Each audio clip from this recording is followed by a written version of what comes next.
Welcome to City Cinematheque, where the art and pleasure of the movies are the subject of serious discussion. I'm your host, Jerry Carlson, and I teach film studies at the City College of the City University of New York. Today, as part of our series, Masters of Film Noir, we're presenting the 1949 production directed by Robert Siodmak, Criss Cross. It stars Yvonne De Carlo and Burt Lancaster. And this is one of those noirs that has almost everything about noir in it. A non-linear storytelling style, high stylistics visually, an extraordinary score, and would it be noir if we did not have doomed characters? We'll be talking about that and a set of other things after today's screening. Joining us once again on City Cinematheque will be Robert Polito, the biographer of Jim Thompson and a noted expert on noir in literature and film. Now join this extraordinary view of Los Angeles in 1949 in Criss Cross. Welcome back to City Cinematheque. I hope you've been moved by what I think is really an extraordinary film noir. Film is 75 years old now, and its reputation has only grown through the years. It's rich in a whole set of ways, and we're happy to have back on City Cinematheque a good friend, Robert Polito. Robert is a professor at the New School. Some people may know him as a noted poet and also promoter of poetry itself. But he's also the author of the definitive biography of the noir writer, Jim Thompson, and a noted expert on noir literature as well as noir film. Welcome back. Great to have you here, Robert. Thank you, Jerry. Great to be back. Super. So let's just begin with kind of the origins of the film, since one of the things that you've thought about a great deal is the relationship between the literary and the cinematic culture. So where does the story of this film come from? Well, it starts in this novel, okay, by Don Tracy. Okay. And Tracy was a journalist and a kind of noirish novelist in the tradition of James M. Cain in the 1930s. He wrote 3 or 4 novels in the spirit of Double Indemnity, and then later wrote for television. And it's a film that has like kind of 2 writers actually at its center. You know, like there's Don Tracy, but there's also Daniel Fuchs, who's this Brooklyn novelist who also later wrote a Hollywood novel, and he's been beautifully edited by Jonathan Lethem, in fact, who put together his Brooklyn trilogy, and I know Jonathan admires it a lot. And you know, the novel is very different from the film in lots of ways. And in some ways, the novel is a little bit closer to the Siodmak film, The Killers, you know, in which in the novel, both Slim and Steve, or the Steve character who's called Johnny in the novel, you know, are ex-boxers. Right. And the Steve figure was very damaged in the ring, both physically and psychologically. But the biggest difference in a lot of ways is the ending, like the worst ending that Don Tracy could think of, and in some ways it's darker than the ending of the film, was to let the Steve character live in a world in which he's been horribly betrayed by Anna. Okay.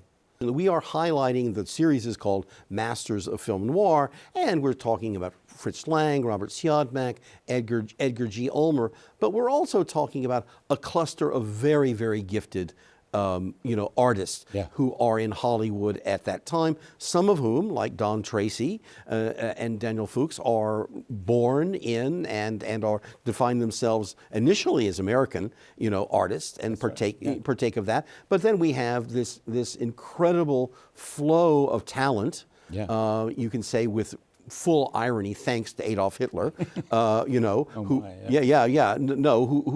come, and this is a film that has that aspect of having a major director like Siodmak and also a major Central European composer like Miklos Rozsa on it. So let's maybe start with sunny California.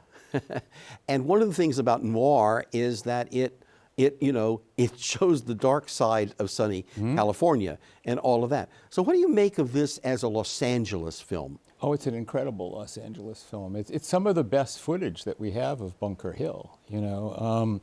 Steve's mother lives, I think, at 215 Hill Street, Right. Which is just over the Hill Street tunnel. Right. There are shots kind of out the window, where you Right. see the funicular. Right. Though that actually really couldn't have happened the way that it is. Like, that's a process shot. Right, right. Like, that's not literal.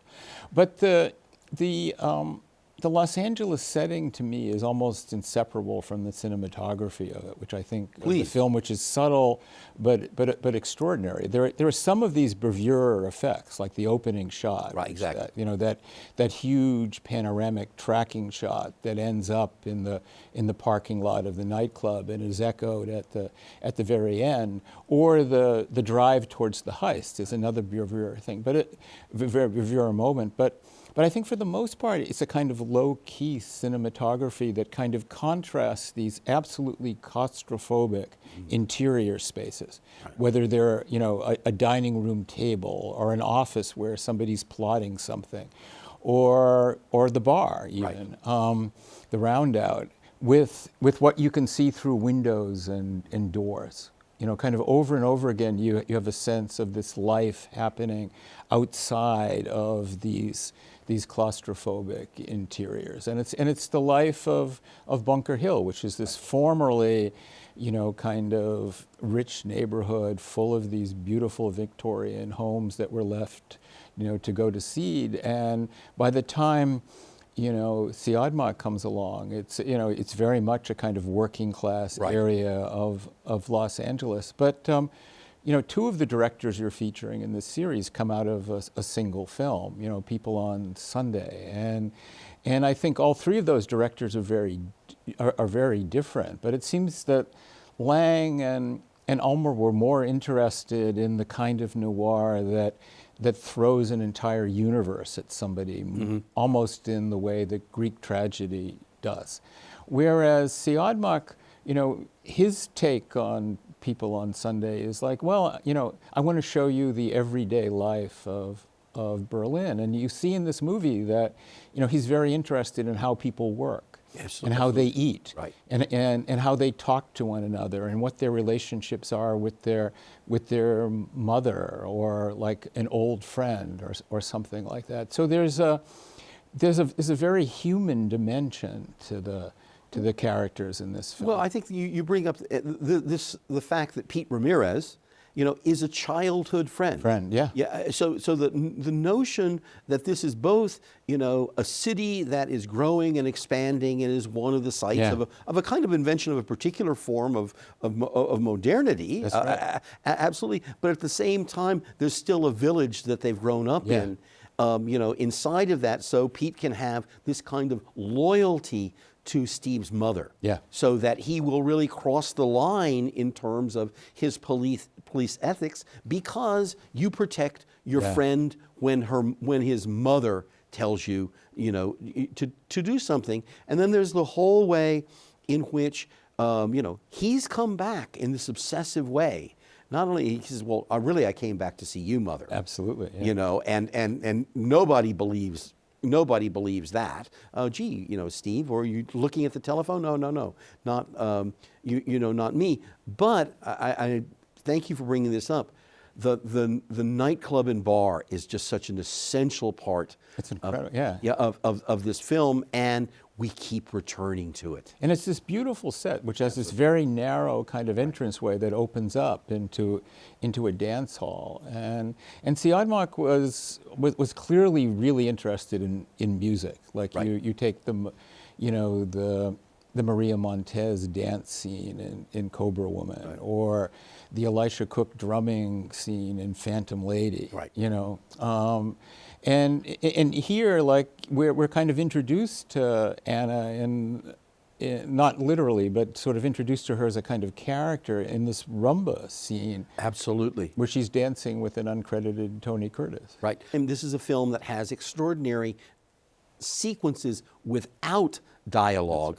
I mean, showing Siodmak's mastery in the kind of construction of cinematic space, and certainly that play of glances in the Roomba scene of Steve looking at her and our being put in his position of looking at her. So what is this object of his obsession? And you were really implicated with him in that, and it is a real live. I mean, this was a important band that was making the circuit of Latin music at this time, and it's an extraordinary performance. I love the music, and it's all close-ups, if I remember it, because again, it participates in that kind of claustrophobia in a way. It's like these people are trapped in these spaces, and there's this whole world going on outside that they don't have access to. Well, no, that's very much the case, and we even see that if to go to another character, to go to Slim, I mean, this is Slim's kingdom. Yeah. Slim may be doing any number of criminal activities, but if I can use our vernacular of the 21st century, Slim is a Bunker Hill homeboy. Yeah. And he's a kind of king homeboy who can operate here. He has all of his group of people here. They can do, as it were, missions or things outside, but you come back to this particular place, and again, it's the building of your comfortable space within your comfortable space, not getting outside of it or not engaging in this more, dangerous way, but not dangerous in criminality, just dangerous in that you have to deal with things that a city like Los Angeles in the process of being built. Yeah, and in the process of being destroyed too, because Bunker Hill, soon after that was destroyed to create this downtown in Los Angeles. And I think each of those three characters are kind of complicated in different ways. I mean, Slim might be the most straightforward in some ways. But even he and Steve staged this fight to throw Pete off the future trail of the heist. But he can't stop himself from pulling out a knife in the middle of it. So suddenly it goes from being a cover and staged fight to a real fight in which his real emotions are involved. And similarly, kind of there's two Annas. There's Anna, and then there's Mrs. Dundee, Slim's wife, and they're very, very different. In the same way that there's kind of two Petes in a way. There's Pete, the friend, and then later in the movie, he said, when Steve says to him, "Hi, Pete," he goes, "Well, Lieutenant." He's not Pete anymore, the friend from the neighborhood who eats with the family. Right. No. I think you're absolutely right on that, and I'm fascinated also by something like the scenes at Union Station. Yeah. And well, first of all, again, it's one of the architectural glories of the city that many filmmakers have wanted to use and have used, very well. But this whole notion of exiting, as it were, almost from the palace of the club, and then we're being driven over there. But this whole notion of a particular kind of I think in the film's version of a working class conception of luxury and having made it. Yeah. That Slim has his court. Yeah. Of all the people, he has this material wealth. He has to have, the car has to be driven to Los Angeles. But again, this is all the nouveau riche in a certain kind of way, because again, who they really are keeps bursting out here. I mean, when Steve talks with Anna about what are you doing to make money? Yeah, I can sell stuff in the department stores, And so there's a way in which, a lot of noir is conceived of, I would say, asocially, or it's a kind of hidden allegory of this. And I think that this is a film that, both with its selection of the characters and as we've been talking about, with the way in which they inhabit a particular kind of urban space, there's a lot of show here. You don't have to tell people anything. You can show them, how, what are some of the mechanisms of the dark side of the moderns. Oh, absolutely. I mean, and in some ways, it's a film about knowledge. Okay, please. Like the word the word no must appear in the screenplay like 50, 75 times, you know, and over characters are saying like you don't know her, or you don't know why I come back, and it's a film that starts off as about, you know, Steve's lack of self-knowledge. Right. Like he's convinced himself that he hasn't come back to see Anna, his ex-wife. He's come back for all sorts of other reasons, and in fact that chapter of his life is closed. And then as the movie goes on, it's almost as if each of the major characters is like inside a film that he or she thinks they're directing and writing, but it turns out like that somebody else is actually writing it. So like on the way to the heist, Steve thinks he's in charge, right, and that Slim is a character in his movie. Right. But it turns out that he's a character in Slim's movie, and the heist is just one of the remarkable stagings in the film, because I mean it's sort of like you have Slim kind of entering dressed as a businessman with his briefcase, and then you have a milkman who walks across the street who's also part of Slim's gang, and then the two workers that are ostensibly repairing the sewers are also part of the gang, but everybody's in a costume, everybody's, you know, in character, right, for this heist, and it's all kind of about shows and who's really kind of directing those shows. It's a highly visual scene in which it's very different, obviously, from being in the club, because you're talking about claustrophobia. Yeah. Well, here again, he begins with that overhead shot, yeah, of the cars coming in, and you say, "Oh, we're now in a different universe." Absolutely. In some kinds of way, and it just gets stranger and stranger. Yeah. We get taken away from this highly grounded, you know, home sense of being in a place like the bar to a kind of exploded universe, which literally has explosions in it. Literally exploded universe. Yeah, I mean, and not only is that overhead shot telling us that everything here is askew and everything is going to turn out differently than you expect, but it's also sending us back to the beginning, to that shot that ends up in the parking lot of the nightclub with the two of them kissing. Well, no, absolutely, which is, you know, for connoisseurs of noir, is one of the great opening scenes in film noir. And you know, there is also the way in which there's so many things in this film that that really you have to credit to Siodmak, because they are different. They're not only cinematic devices, but they're different patternings of things in the film that has nothing to do, that the characters don't recognize at all, but that are effects that are laid there for us.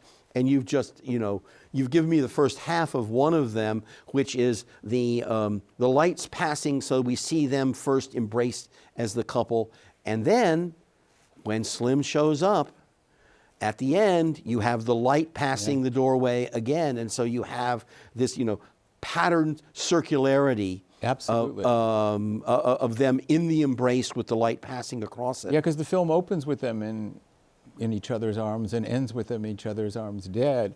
And I think that the overhead shot at the beginning of the heist is also a kind of reminder that the heist itself wasn't some Machiavellian plot on Steve's part. It was just an alibi that he needed to get out of the complication of Slim has discovered that he's with Anna at his mother's house. And that great line about it's not what it looks like. Right. You know, and I think that's part of what I mean about it's a film about knowledge and self-knowledge, is that nothing in the movie is in fact what it looks like.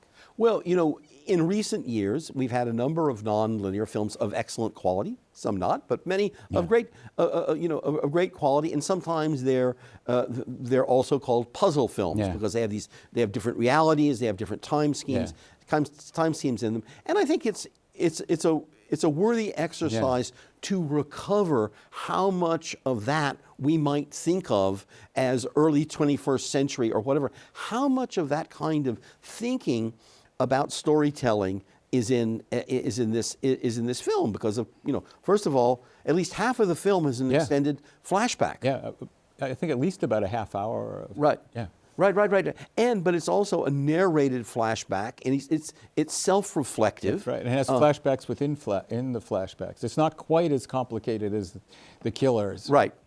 Yeah. But But nonetheless, that's very much a kind of puzzle movie. But so is like Phantom Lady is a puzzle film. no, too. Yeah. I completely agree with you. It's something that CIMAC was really interested in, I think. Yeah. Once again, I'm just going to have to be agreeable here, Robert. All right. So let me see if I can say something. Yeah. It's so controversial that no, but that also I want to take it in just in one other Yeah. direction, because while there is suspense and action, I mean particularly in the heist, actually the staging of it, there's also these other senses of time absolutely. in it. And part of that, I mean, the return to the bar is his obsessive return, to that. So there's a way in which the space also becomes a temporal marker. He goes back to that bar to remember all the good times we had. Does the old crowd still come in here? He asks the bartender, and of course the bartender has no idea who he's talking about. No, exactly, and a great performance by one of the great character actors in that particular role with his particular voice and that, and then you have this whole notion that Steve is. It's not just he returns to a home, but there's a whole way in which he's psychologically trapped in a way he doesn't. That's right. Yeah. He doesn't really understand. Yeah, because the major flashback that you're referring to that occurs to me now, it occurs when he's driving to the heist, and he hears Anna's voice in his head, and that sends him back to the chronological beginning of the movie, very much defining. That sense of time that you're talking about in an incredibly subjective way. Right. That's exactly it. That's kind of determined by his emotions for her. No, I think that's very well stated, because there is this kind of externalized objective time, which is very much regulates something like the heist. Yeah. Then you go into a kind of other time, which is when the heist explodes, and it becomes dreamlike, nightmarish, more appropriately. But in addition to that, there's a great deal of time spent allied with the subjective sense of time that Steve has, and in his obsessive erotic attachment to Anna, which he doesn't really understand. I mean, he's entrapped by it as the way she is even more articulate about it than he is, but they can't manage it. That's right. And in terms of objective time, that flashback that you're talking about actually kind of takes place within a couple of seconds. Oh yeah. I mean, because it's he's still driving to the place where they're gonna do the robbery.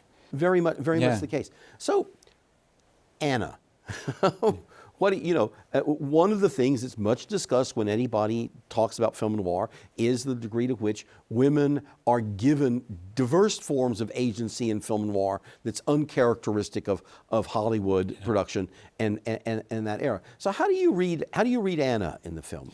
I think she's actually very far from the conventional femme fatale. Yeah. I mean, in the same way that I think Steve is very far from the conventional kind of noir character, there's actually an innocence about both of them, and she's clearly horrified when she hears him, use as an alibi. Well, now I'm going to use my job so we can do I'll be the inside man for this holdup, and she's clearly like kind of shocked and disturbed by what he's doing. But then at the end, she realizes that she has to look out for herself, and I think one of the ultimate double crosses in the film is that Anna has betrayed both Slim and Steve at the end of the movie, and then I think with a lot of agency heads out on her own, only to be killed by Slim. Right. That extraordinary last image of them slumped, which is which is almost Wagnerian. Wagnerian, if it's not a Renaissance painting of Madonna. And I'll go for all of the above. Because that's one of the things, and this brings up a kind of reflection on part of the richness of film noir as a genre is that one of the admirable features of very wonderful Hollywood cinema, the greatness of the tradition, is that it's immediately readable. Yeah. Okay. But also, one of the reasons we love it is because, and that's unlike certain modernist art that's not immediately readable. You have to really, but this is immediately readable, except when you keep reading it, it keeps revealing more and more. And so there's clearly a narrative, logic and a cinematic logic that informs that last image. But there's also, you have to say it, a Western civilization logic. That's right. that informs it as well. And there's no innocence about a director like Siodmak in his use of images like that. It really I think he understands where that image is coming from totally, And in the novel, Anna is actually very different. I mean, she's presented to us more as a kind of damaged person who knows that she's incapable of love.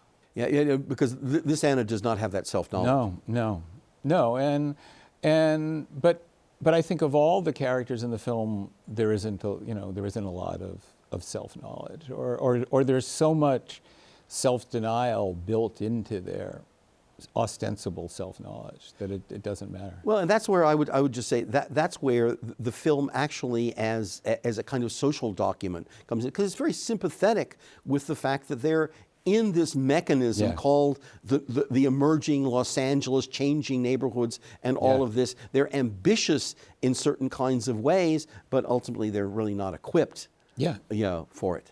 And they just tend to kind of fall into something. Well, good point. They need an alibi, so suddenly, he's the inside man in a heist, or even Anna. I mean,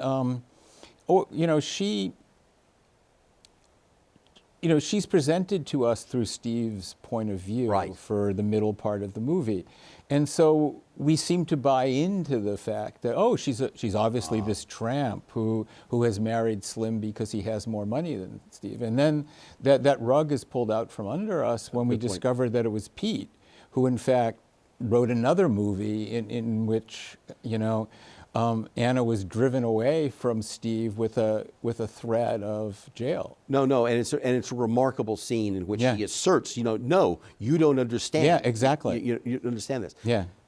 And we're going to have to actually invite our spectators to continue writing their own versions of Criss Cross. And there's a lot of versions of Criss Cross, I think, to be written by multiple readings, because we've run out of time, sir.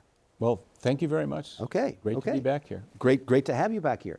If you'd like to know more about this particular series on film noir, or you'd like to know more about City Cinematheque, or you'd like to know more about what goes on at CUNY TV, good way to do so, visiting our website, www.tv.cuny.edu. There you're going to find our schedules, ways to communicate with us, descriptions, and more. So make sure you visit it. Robert, always a pleasure having you here, bringing your vast knowledge about all of these things. Hope we'll have a chance to chat again sometime. Well, thank you. I look forward to that. Great. And thank you for joining us here today on City Cinematheque. And please join us again in the future as we continue to stroll through the archives of film history.